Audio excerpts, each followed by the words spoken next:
আমরা দেখছি যে রাজ্যে বিজেপি সরকার তৈরি হওয়ার পর একটা নতুন প্রথা তারা চালু করেছেন। অনেক প্রথাই তারা চালু করছেন নতুন। তার মধ্যে একটা নতুন প্রথা হলো যারা চাকুরি প্রাপক তাদের অনুষ্ঠান করে মুখ্যমন্ত্রী, মন্ত্রিসভার সদস্য থেকে শুরু করে বিধায়ক পর্যন্ত এই অনুষ্ঠানে উপস্থিত থেকে তারা অফার বিলি করছেন। আমরা আগের সরকার আমরা দেখেছি ৩৫ বছরের রাজত্বের আমলও আমরা দেখেছি। এক সময় আমরা নিজেদের ব্যক্তিগতভাবেও যখন আমি রাজনীতিতে প্রবেশ করিনি তখনও কোনোদিন ভাবিনি কোনো একটা সমস্যা হলে যে থানাতে গেলে তার বিচার পাবো। অনুষ্ঠানে আমাদের মাঝে উপস্থিত আছেন যিনি একটু আগে ওনার মূল্যবান বক্তব্য আমাদের সামনে রেখেছেন, আদরণীয় শ্রী রাজীব ভট্টাচার্য মহোদয়, আমাদের রাজ্যসভার সদস্য। আমাদের মাঝে উপস্থিত আছেন ত্রিপুরা সরকারের মাননীয় মন্ত্রী শ্রী সুশান্ত চৌধুরী মহোদয়, শ্রী টিঙ্কু রায় মহোদয়, শ্রী সুধাংশু দাস মহোদয়, শ্রী বিকাশ দেববর্মা মহোদয়, শ্রী শুক্লাচরণ নোয়াতিয়া মহোদয় এবং আগরতলা মিউনিসিপ্যাল কর্পোরেশনের সম্মানিত মেয়র শ্রী দীপক মজুমদার মহোদয়। এর জন্য আজকের এই অনুষ্ঠান, যারা আজকে অফার গ্রহণ করবেন পুলিশ ডিপার্টমেন্টে, আমাদের ডিজি সাহেব অলরেডি বলেছেন যে এই রাজ্য পুলিশের যে কনস্টেবল পদে নিয়োগের সময় কত কিছু লক্ষ্য রেখে স্টেপ বাই স্টেপ সেটাকে ফলো করে মাঝে মধ্যে আমাদের সাথে কথা বলেছেন। এখানে একজনও বলতে পারবেন না এই মুখকে ধরে, এই মুখ নেতাকে ধরে বা এই মুখকে ধরে আমি এই চাকরিটা পেয়েছি। যাই চাকরিরা পেয়েছেন আপনারা আপনাদের নিজেদের কঠোর পরিশ্রমের জন্য সেটা সম্ভব হয়েছে।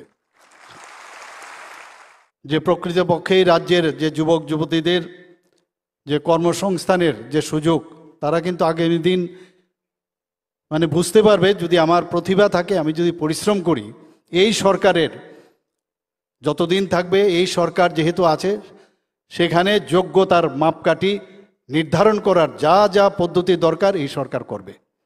শুধু চাকরি নয়, এই ত্রিপুরাতে আমরা ইনফ্রাস্ট্রাকচার ডেভেলপমেন্টের ক্ষেত্রেও আমরা অনেক কাজ করেছি। এই মার্চের এখানে কিছু ডাটা আমার পূর্ববর্তী বক্তা এখানে রেখেছেন, রাজীববাবু রেখেছেন, যে মার্চের 2025 পর্যন্ত ডাইন হার্নেস সহ 17,554 জনকে সরকারি চাকরি দেওয়া হয়েছে। চাকরি নেই। আর কর্মসংস্থানের কথা তো আমি এখানে আর আনছি না, অনেকবার অনেক জায়গায় আমি বলেছি। এখানে গত 19 এপ্রিল 2025 টিপিএসসির মাধ্যমে নির্বাচিত 11 জনকে স্মল সেভিং ইন্সপেক্টর পদে নিয়োগপত্র দেওয়া হয়েছে। 26 এপ্রিল 2025 এই হলের মধ্যেই সমাজ কল্যাণ ও সমাজ শিক্ষা দপ্তর, পূর্ত দপ্তর এবং ত্রিপুরা স্টেট কোঅপারেটিভ ব্যাংকে মোট 479 জনকে অফার দেওয়া হয়েছে।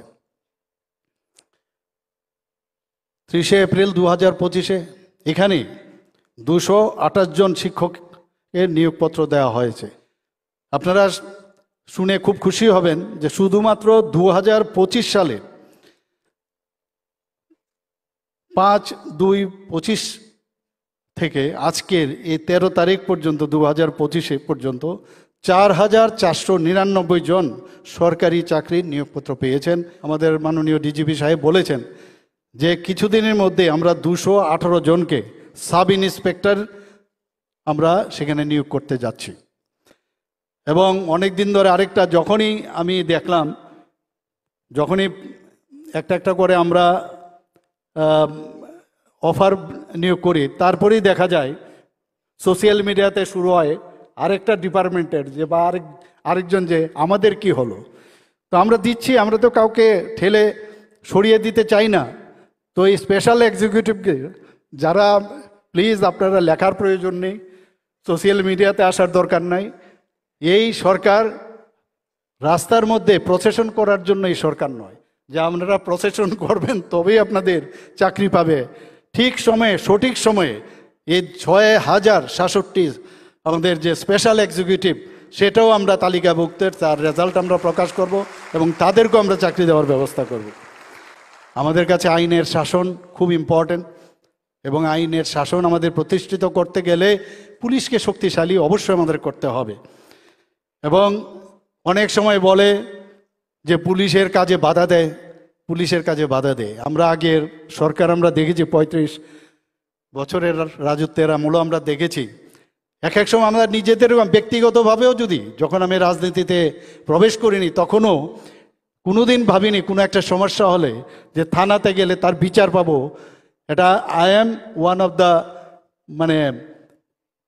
Representative of the mass people of Tripura, যে কোনো ভরসাই ছিল না যে থানাতে যাওয়ার আগে পার্টি অফিসে যদি যাই তবে হয়তো বা কাজটা হবে।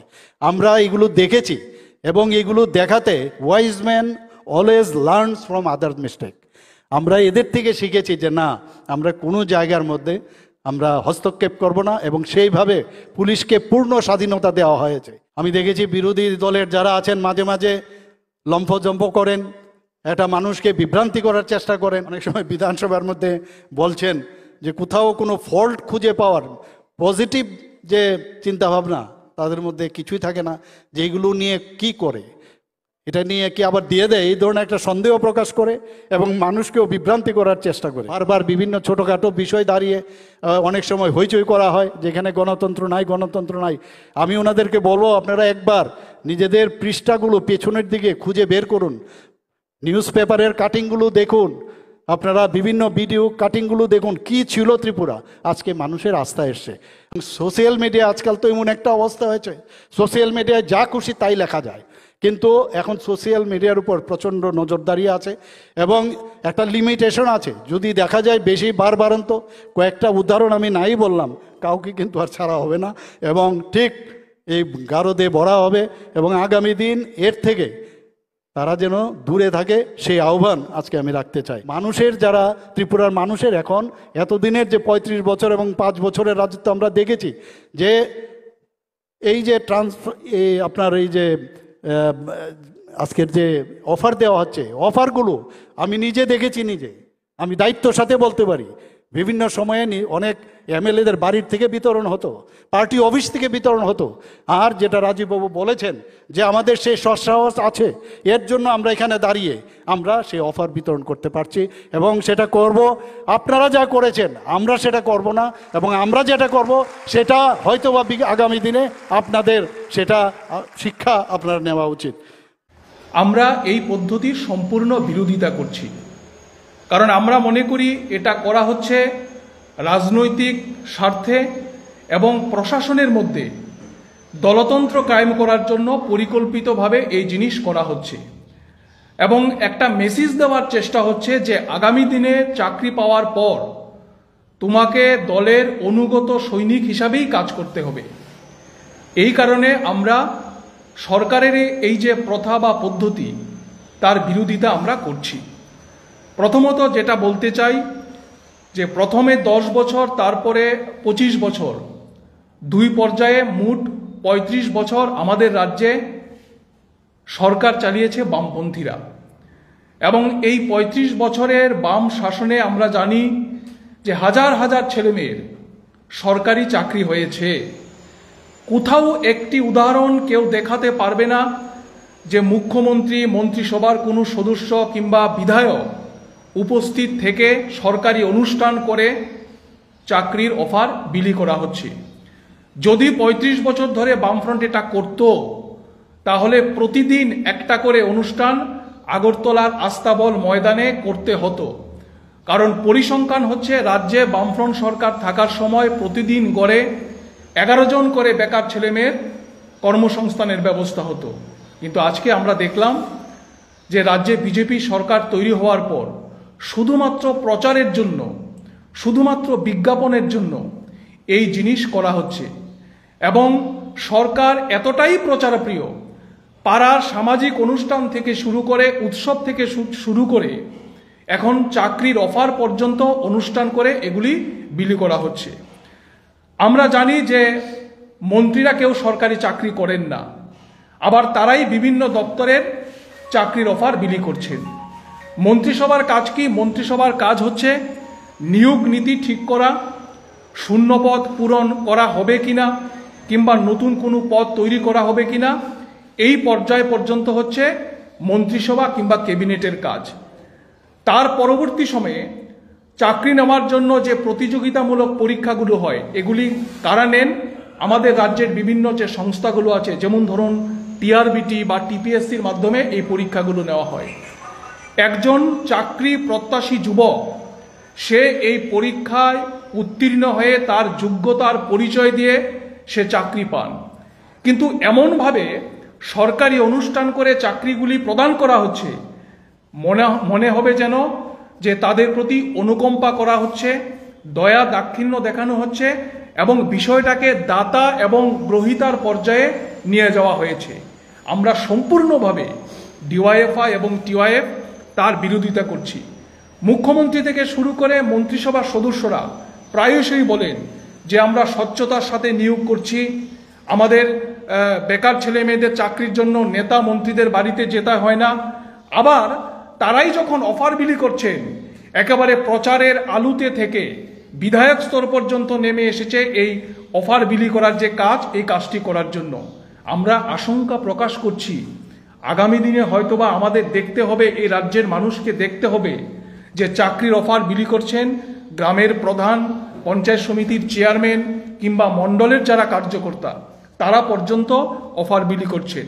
ফলে আমরা ডিওয়াইএফ টিওয়াইএফ এই প্রথার সম্পূর্ণ বিরোধিতা আমরা করছি এবং আমরা মনে করি এটা নীতিগতভাবে করা যায় না।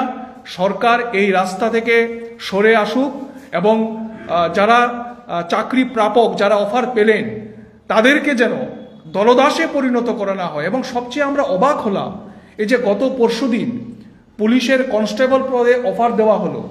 পুলিশ হচ্ছে এমন একটা বাহিনী যারা নিরপেক্ষভাবে তারা তাদের দায়িত্ব পালন করবেন।